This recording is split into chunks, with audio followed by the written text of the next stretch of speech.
हे गोपाल राधे कृष्ण गोविंद गोविंद। हे गोपाल राधे कृष्ण गोविंद गोविंद। राधे गोविंद गोविंद राधे गोविंद गोविंद। राधे गोविंद गोविंद राधे गोविंद गोविंद। हे गोपाल राधे कृष्ण गोविंद गोविंद। हे गोपाल राधे कृष्ण गोविंद गोविंद। श्री वृंदावन बिहारी लाल की जय। श्री कृष्ण चरितामृतम। प्रेम सिद्धा गोपियाँ। सखियों, इस मधुर मोहक स्वर को सुनकर मुझे तो ऐसा लगता है कि अपने गुलाबी होठों में श्याम सुंदर ने बांसुरी को रख उसमें अति उदारता पूर्वक फूंक मारकर अमृत को चारों ओर फैला दिया है। वायुमंडल में ही प्रेम की सुवास फैल रही है। वे गोप गायों के साथ प्रवेश कर रहे हैं। बस इतना ही बोल पाई वो गोपी। अन्य सब गोपियों को रोमांच होने लगा। तात वो प्रेम की अद्भुत स्थिति थी। उद्धव बोले, कल चलेंगी। सब गोपियों ने एक दूसरे से कहा था। कल जब श्याम सुंदर आ रहे होंगे गौचारण करके, तब उन्हें पास से जाकर देखेंगी। हाँ हाँ, अपने अपने घर से थोड़ा आगे। सखी, घर से श्याम सुंदर दिखते तो हैं, पर परिवारी जन सब होंगे। गोपियों का अपना दर्द है, किसी को बताएं भी तो क्या। शरद प्रारंभ हुआ है। इस शरद ऋतु में वन की शोभा अद्भुत है। तात सब गोपियां तैयार हुई। रात भर सोई नहीं। कहाँ नींद आएगी। सुबह से ही चित्त कृष्णाकार बन चुका है। शाम हुई। सब अपने अपने घरों से निकली जल भरने के बहाने से। तभी श्याम सुंदर लौट रहे हैं। उन्होंने बांसुरी में फूंक क्या मारी। जहाँ थी गोपियाँ वहीं रुक गईं। उनके पद आगे बढ़ ही नहीं रहे। उनकी धड़कनें तेज हो गईं। अब बस कदम्ब का वृक्ष था, उसी की आड़ में खड़ी हो गईं। कोई भी गोपी बोल नहीं पा रही है, पर हाँ, चंद्रावली बोली। पोली बांसुरी में क्या उदारता पूर्वक फूंक मार रहे हैं श्याम सुंदर। सब गोपियों को ये सुनते ही रोमांच होने लगा। कोई तो गिर ही गई, अपने आप को संभाल भी नहीं पाई। पर चंद्रावली बोलती रही, अरे सखियों, श्याम सुंदर की एक से बढ़कर एक छटाएं हैं। वे नित नित रंग बदलते रहते हैं। फिर हंसती हैं चंद्रावली। उसकी आंखें प्रेम में मत्त हैं। माथे में मोर मुकुट, कानों में कनेर के पुष्प, अत्यंत प्रभायुक्त स्वर्ण के समान चमकती पीताम्बरी। उनके साथ उनके सुहृद सखा हैं। उनकी वो झूलती वैजयंती की माला। चंद्रावली की आंखें अब धीरे धीरे बंद हो गईं। सब गोपियों की तो पहले ही हो गई थीं। वे आ रहे हैं, बांसुरी बजाते हुए आ रहे हैं। उनके रूप को देखकर वृंदावन भी आनंदित हो रहा है। वन के पशु पक्षी सब चंद्रावली का ध्यान चल रहा है। उसके साथ साथ अन्य सब गोपियाँ इसी ध्यान में सम्मिलित हैं। सखियों, हिरणियाँ कैसे पागलों की तरह श्याम सुंदर को देख रही हैं। मोर नाचते हुए उनके आगे पीछे घूम रहे हैं। सबसे मिल रहे हैं वे। मोरों से, कपी से, पक्षियों से, वृक्षों से। फिर एकाएक चंद्रावली का रुदन शुरू हुआ तो सबका हो चला। हमसे ज़्यादा भाग्यशालिनी तो ये हिरणियाँ हैं। देखो कैसे अपने पति हिरण के साथ श्याम सुंदर को देख रही हैं। आहा, धन्य हैं इनके नेत्र। श्याम सुंदर को मानो नैनों से ही पीना चाहती हैं। इतना ही बोल पाई वो चंद्रावली, फिर तो मूर्छित ही हो गई। सबकी यही स्थिति है। तात क्या ध्यान है। तीव्र प्रेम के कारण इन्हें प्रत्यक्ष हो रहा है। चिंतन इतना प्रगाढ़ हो गया इनका कि ये सब कुछ देख रही हैं। मानो मनोमयी कन्हैया की मूर्ति इनके सामने प्रकट हो चली थी। वे उन्हें आलिंगन कर रही थीं। तात ये प्रेम सिद्धा हैं। उद्धव की वाणी भी अवरुद्ध हो गई। अब तात अब ध्यान कीजिए। उद्धव बोले। विदुर जी ने तुरंत अपने नेत्रों को बंद कर लिया था। तात अब भाव जगत में जाकर उन गोपियों का अपने हृदय में चित्र खींचिए।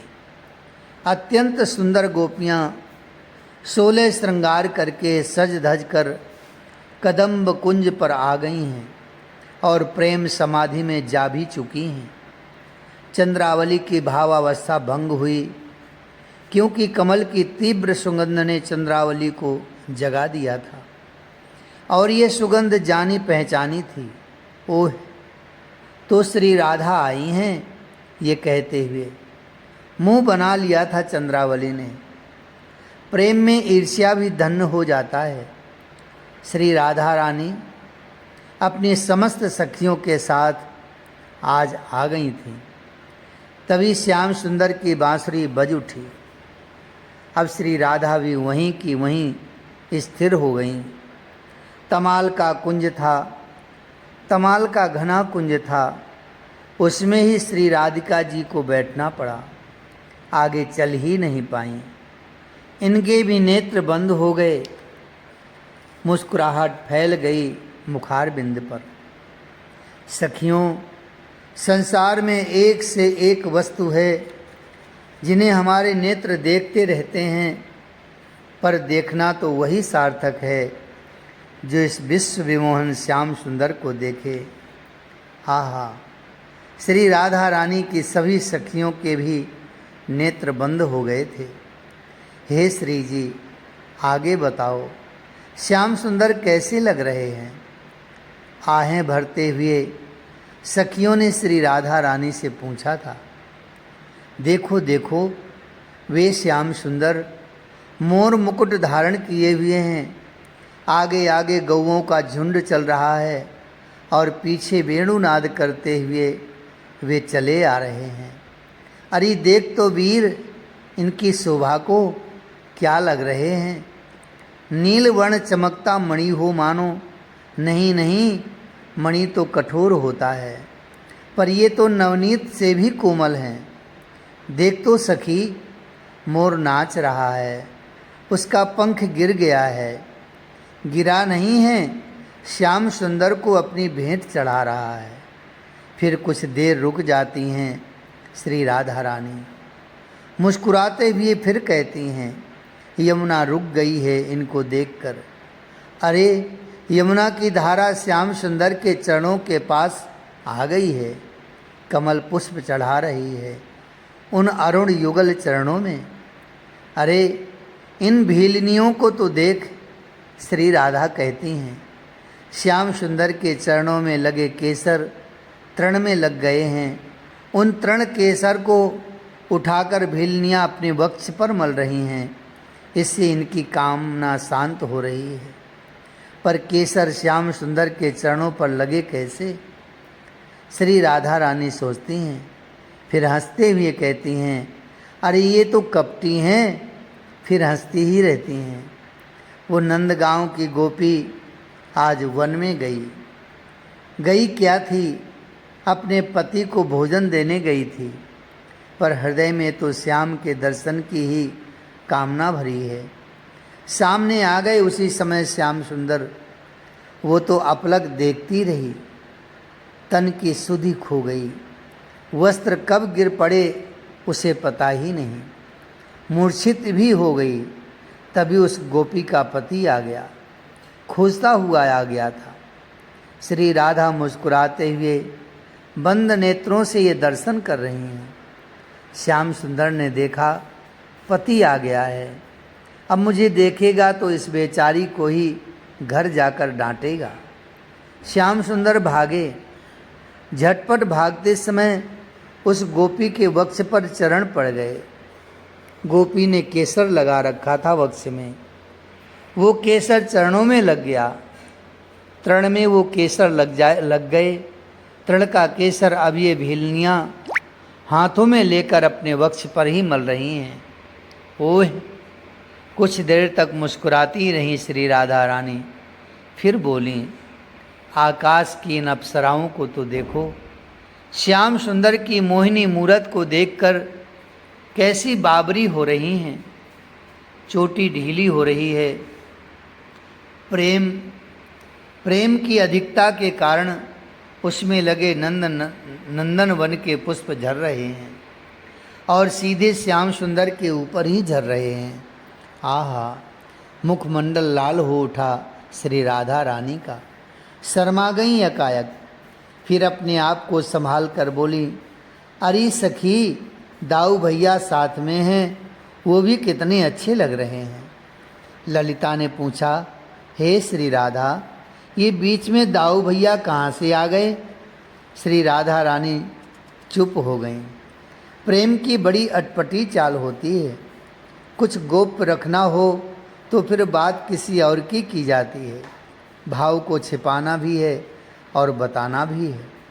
ये दोनों प्रेम गली में साथ साथ चलते हैं। तभी श्याम सुंदर ने फिर बांसुरी बजा दी। प्रेम अब चरम पर पहुंच चुका था। यही तो है महाराज की पृष्ठभूमि। उद्धव ने भाव में डूब कर कहा। भाव समुद्र में डूब गई हैं श्री कीर्ति कुमारी। वेणु निरंतर बज ही रही है। अब वृंदावन का वातावरण प्रेम के रस से पूरा भीगा हुआ है। तभी सामने बांस का झुरमुट दिखाई दिया। श्री भानु दुलारी को तमाल के कुंज से निकलकर वे दौड़ पड़ीं और बांस के वृक्षों से लिपट गईं।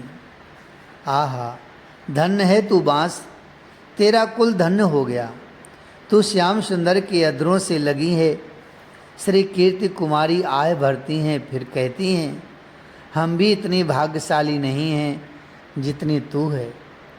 हमको तो अधर का रस आज तक मिला ही नहीं, और वे कृपा करेंगे तो मिल भी जाएगा, पर एकांत में मिलेगा। किंतु हे वेणु, तुझे तो निर्लज्जता पूर्वक अधरामृत ये सबके सामने पिला रहे हैं। हाँ, क्यों ना पिलाएं, तेने तप भी तो बहुत किया है। आहा! महान तपस्विनी है तू तो। सर्दी गर्मी सब कुछ सहा तेने। झूठे तुझे काटा गया, पर तू सहती रही। फिर तुझ में छिद्र किए गए। श्री राधा रानी कुछ देर के लिए रुक जाती हैं। तभी दूसरी ओर भाव में डूबी चंद्रावली और उसकी गोपियाँ भी इधर ही आ जाती हैं। पर श्री राधा रानी प्रेम में मत्त हैं। श्री राधिका जी बोलती हैं, अधरों का तकिया मिला है तुझे। अपनी कोमल उंगलियों से तेरे पांव दबाते हैं श्याम सुंदर, अपने पलकों से पंखा करते हैं, और इससे बड़ी बात, तुझे आहार में अमृत दे रहे हैं, अधरामृत। अरे ये धरा का अमृत नहीं, अधरामृत है। तभी तो तू मत्त होकर बज रही है। हाँ हाँ, क्या फल मिला है तुझे तपस्या का, पर तपस्या का फल श्याम के अधरामृत तो हो नहीं सकते। ये तो श्याम की कृपा के बिना कहाँ संभव है। श्री राधा रानी अभी भी बांसों के वृक्ष को अपने हृदय से लगाई हुई हैं। अरे सखियों, ये तो उल्टा है बांसुरी, हमारी सौत। चंद्रावली अपनी सखियों से उन्मादनी होकर बोल रही हैं। इसका वंश अच्छा कहाँ है, अशुभ माना जाता है इसे तो। बादल इसका बाप है, क्योंकि उसी से तो ये बढ़ती है। और इसकी माँ की करतूत बताऊं, पृथ्वी इसकी माँ है, कितनों को जन्म देती हैं।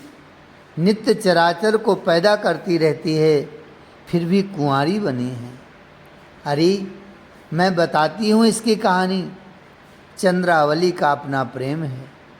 प्रेम का कोई एक मापदंड कहाँ। असुर ले गया था इस पृथ्वी को, तब बाराह बनकर विष्णु इसे असुर के घर से लेकर आए थे। ऐसे इसके कितने पति हैं कोई पता नहीं है। फिर चंद्रावली आकाश की ओर देखती है, बादलों को देखकर फिर कहना शुरू कर देती हैं, इसका पिता है ये। अजी छोड़ो इसकी बातें। चातक कितना प्रेम करता है इन बादलों से, पर बूंद नहीं बरसाता ये उसके लिए। भले ही चातक मर जाए इसकी बला से। ऐसे वंश में तो ये बांसुरी पैदा हुई है। उफ, कलेजा काट देती है। चंद्रावली बांसुरी को सुनकर कानों में हाथ रख रही हैं, क्योंकि बांसुरी फिर बज उठी थी। हा हा हा हा हा, एकाएक हंस पड़ी फिर चंद्रावली। सखियों, अपना श्याम सुंदर ही कौन सी अच्छे कुल का है पता है? कोई कहता है वासुदेव, तो कोई नंद नंदन कह रहा है। इसके तो कुल का ही पता नहीं है, पर बांसुरी पर इसकी इतनी कृपा क्यों? चंद्रावली फिर चकित भाव से उन बांस के झुरमुट को देखती है। फिर श्री राधा रानी पर उनकी दृष्टि रुक जाती है। अजीब है ये बांसुरी। हंस रही हैं अब श्री राधा रानी। तात, यहाँ किसी को किसी से कोई मतलब नहीं है। सबके हृदयाकाश में श्याम सुंदर ही छाए हुए हैं। अरे हमारे लिए तो कुछ प्रसाद छोड़ दे। पूरा का पूरा अधरामृत स्वयं ही पिए जा रही है। रानी हम अपने को मानती थी, पर आज समझ में आया कि रानी नहीं, बांसुरी तू तो महारानी है। हम हैं तेरी दासी, पर रानी तुझे हम दासियों पर थोड़ी भी दया नहीं आ रही। कुछ तो छोड़ दे, जूठन ही छोड़ दे। धन्य है पर ये बांसुरी। फिर श्री राधा रानी का भाव बदला। तपस्या बहुत की है इस निगोड़ी बांसुरी ने, नहीं तो क्या है इसमें?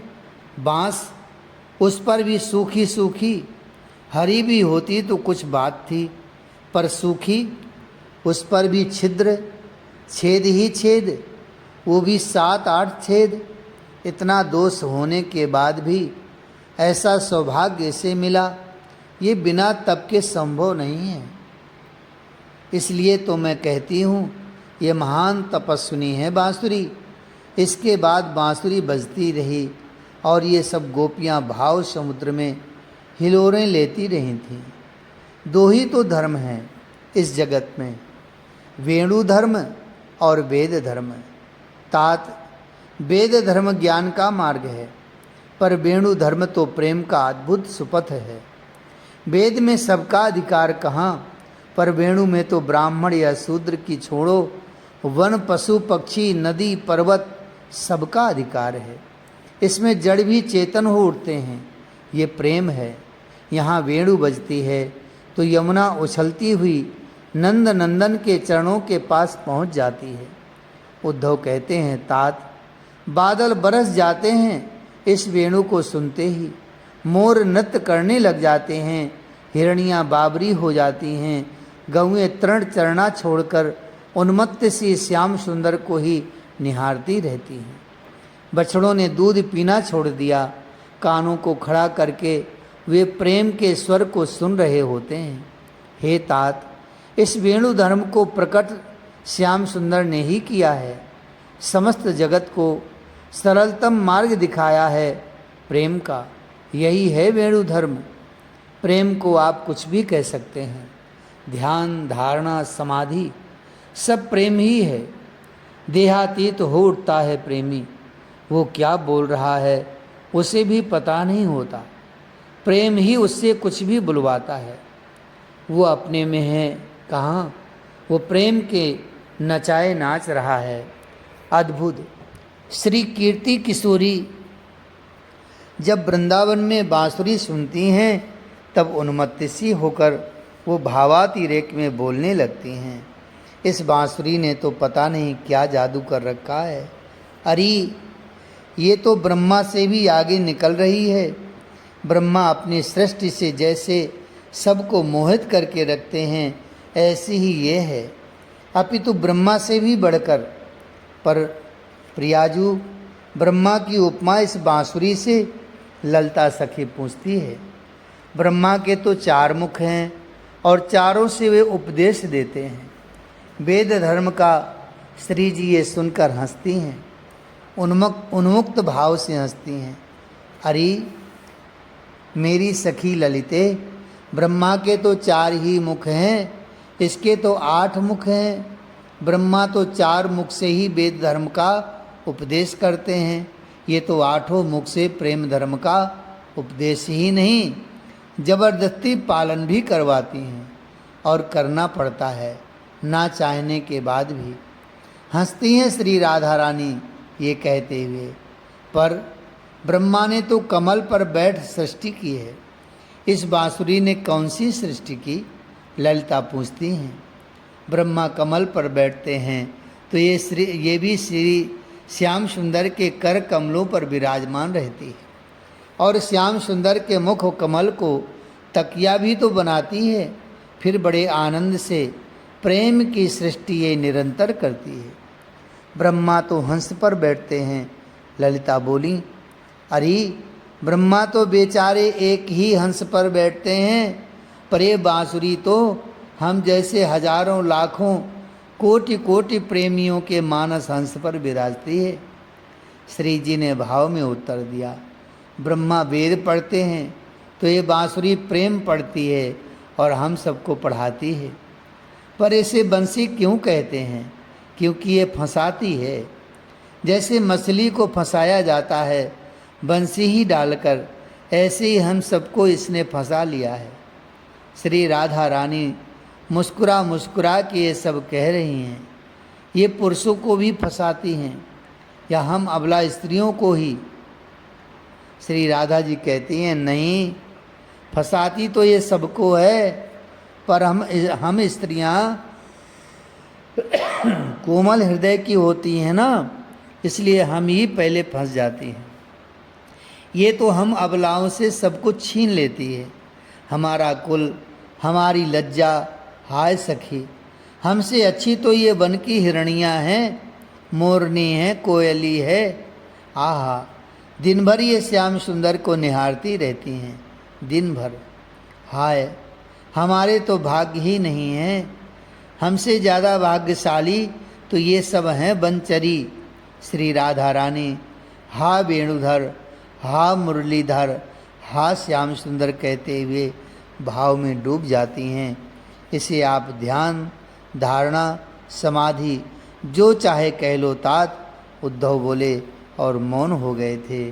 जय जय श्री राधे, जय जय श्री राधे। राधा राधा राधा राधा राधा राधा श्री राधा।